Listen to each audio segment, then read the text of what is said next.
Here's the news of the day. Drone Delivery Canada and Volatus Aerospace have merged, forming Volatus Aerospace Inc., combining their expertise in commercialization and logistics technology.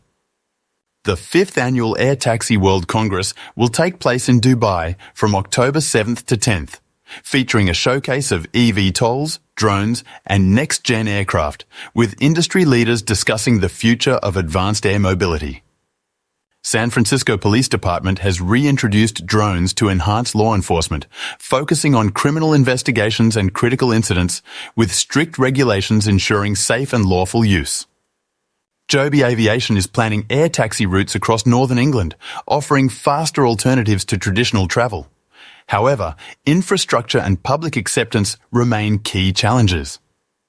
South Korea plans to mandate a 1% sustainable aviation fuel mix for all international flights from 2027, aiming to boost domestic SAF production and capture 30% of the global blended SAF export market.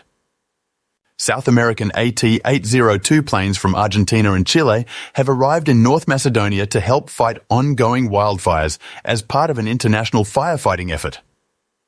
Wildfire suppression faces challenges in adopting new technology due to inconsistent contracting models and a reliance on outdated systems, hindering the integration of advanced tools and innovation. The UAF board recently convened to outline strategic plans for the future, focusing on advancing the association's mission and addressing key challenges in the aviation industry. The article The Drop reflects on recent challenges in the aviation industry and explores potential future developments and opportunities for growth and recovery.